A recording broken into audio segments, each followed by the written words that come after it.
Assalamualaikum warahmatullahi wabarakatuh. Perkenalkan, saya Ervita dari Prodi S1 Administrasi Rumah Sakit.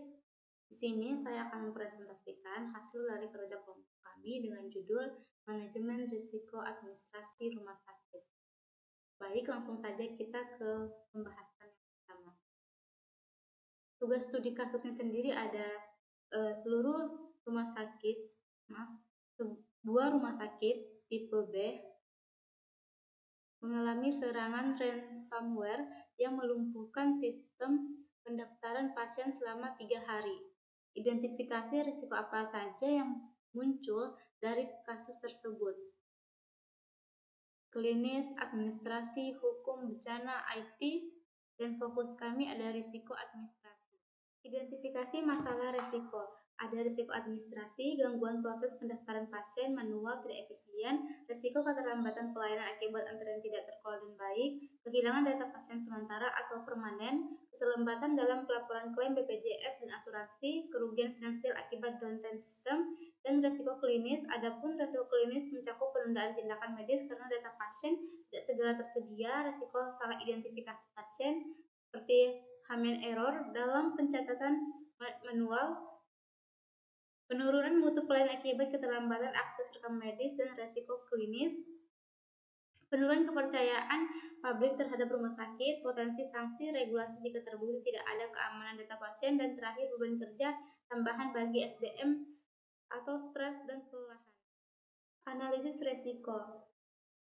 Risiko kehilangan data pasien probabilitasnya sedang, dampaknya tinggi, dan tingkat risikonya tinggi. Klaim BPJS tertunda, probabilitasnya tinggi, dampaknya sedang, tingkat risikonya juga tinggi, dan salah identifikasi pasien, probabilitasnya rendah sedang, dampaknya tinggi, tingkat risikonya juga tinggi, dan penurunan citra rumah sakit, probabilitasnya sedang, dampaknya tinggi, tingkat risikonya juga tinggi, dan kerugian finansial, probabilitasnya sedang, dampaknya sedang, tingkat risikonya tinggi, dan terakhir ada beban kerja berlebih, probabilitasnya tinggi, dampaknya sedang, tingkat risikonya juga tinggi.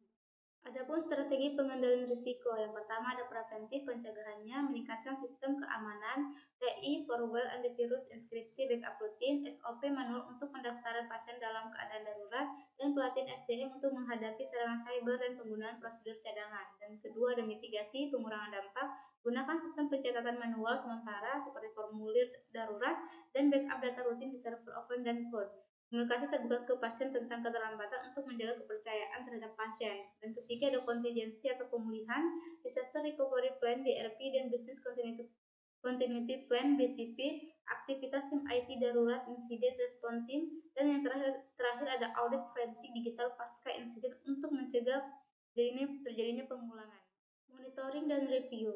Monitoring yang pertama ada audit internal administrasi seperti cek klaim BPJS, keuangan, patuhan SOP darurat, pemantauan beban kerja dan kepuasan SDM. Ketiga survei kepuasan pasien pasca evaluasi apakah SOP darurat dijalankan sesuai rencana, dan perbaikan kebijakan keamanan TI bila ditemukan celah, dan terakhir ada update pelatihan dan simulasi serangan cyber minimal setahun sekali. Evaluasi keberhasilan. Sistem administrasi kembali normal kurang dari 3 hari pasca serangan, dan kedua tidak ada kehilangan data pasien permanen. 3. Klaim BPJS tetap dapat diajukan meski ada keterlambatan kurang dari 1 minggu, tidak ada kasus salah identifikasi pasien, dan kelima ada tingkat kepuasan pasien pasca insiden tetap lebih dari 70%, dan SOP darurat dan BCP terbukti berjalan sesuai dengan rencana.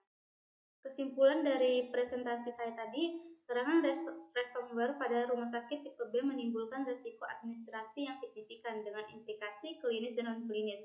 Risiko tertinggi adalah kehilangan data pasien, keterlambatan klaim BPJS, serta penurunan kepercayaan publik. Dengan strategi pengendalian berbasis pencegahan, mitigasi, dan pemulihan, rumah sakit dapat menjaga kontinuitas pelayanan, monitoring, dan evaluasi berkala menjadi kunci untuk memastikan kesiapan menghadapi serangan serupa di masa depan.